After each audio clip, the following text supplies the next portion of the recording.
Hey friends, it's Mike and hope you're doing well. Glad you're here. Today I want to talk about how to give feedback like a pro. If you're in any relationship, any type of leadership, whether it's parenting, maybe at work, even with your spouse, giving good feedback and knowing how to give good feedback is incredibly important.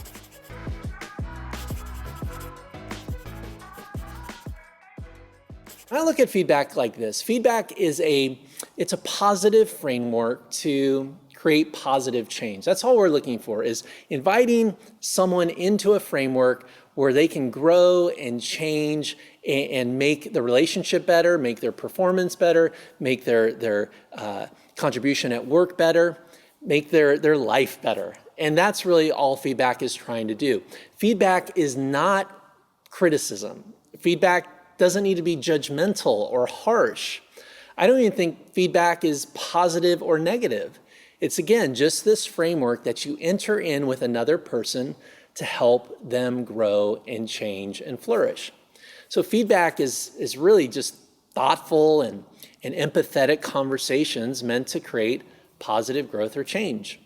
So there's all kinds of feedback styles that we often use, and most of these styles don't really work very well. And so I want to give you kind of the top three that I see a lot that happens in relationships and in our communication. I would call these three failed feedback styles. And the first one is what I would call the drive-by. Okay, and this is where you have a person and you're wanting to help them grow, but you are scared to really kind of sit down and talk to them about maybe some of the challenges or some of the things that you're noticing in them. And so you're really just kind of run right by them. And this tends to be fear-based feedback, or it's kind of like you're uncomfortable with being honest or transparent. So it's like, get me out of here. And you just don't stop. You just rush right by them. And the person's supposed to sort of just get it or understand it when it hasn't been really clear.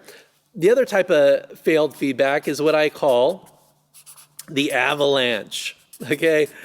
And this is where we get so frustrated maybe with somebody, and we're so like, we got all these things, and we haven't been in sort of this consistency of giving feedback or inviting feedback or talking about these issues. And so the person arrives on the scene, or maybe you just get so frustrated. This happens a lot with our kids sometimes. We just get so frustrated. It just is an avalanche of criticism and comments and all the things that they're doing wrong. And the person in this style is just completely overwhelmed. Too many changes, too much criticism at one time, too much coming down on the person. And so we want to avoid the avalanche style of feedback. And then finally, a lot of us do this too, is what I call the roundabout. And this is where you're wanting to share something with somebody, or you have an observation about their performance at work, or maybe an area that they have a blind spot.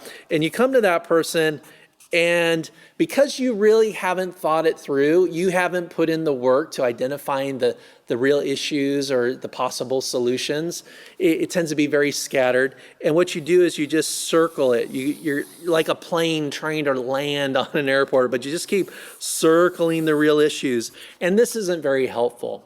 And so try to avoid these three types of feedback: the drive-by, the avalanche, and the roundabout. And really move to what I would say is a much more healthier way. And that's really about using observation to get that feedback framework started. This is where you get curious, where you invite people into a conversation. And really, whatever the thing that you're noticing that you want to change, or maybe the area that they're not aware of that they need to fix, form it in a question. Say things like, I noticed you're frustrated with Excel spreadsheets. Am I right about that? Again, that opens up the conversation to talk about the Excel spreadsheets that you're getting on your desk and you're really frustrated by how they're looking and how they're turning out. Or maybe with your kids, observation would be, it seems like you're struggling with your algebra. Is this correct? It allows your child to start talking to you about maybe some of their frustrations or where they're struggling with. And you can talk about it through observation, not through criticism. Observation sets up compassionate feedback. It also allows the person to what I call self-report. It allows them to kind of out the problem and take ownership and create empowerment in the solution versus you kind of come in and say, this is what you're doing wrong. Ultimately, the goal of all feedback is to create ownership, to create responsibility of making change. So observation versus criticism, inviting an empathetic conversation versus just telling somebody what they're doing wrong. If we can be much more about kind of the being curious and softer, but still very clear, we can really help people grow and change. Great communication isn't just about what you say, it's about what other people are hearing, right? And inviting them into this feedback process, it will allow them to grow. Saying it strong means when it comes to feedback, you care enough to put the time, the energy, and compassion into them becoming the best version of themselves. Hey guys, hope this was helpful. If it was, make sure to share it with a friend, and I'll see you next time.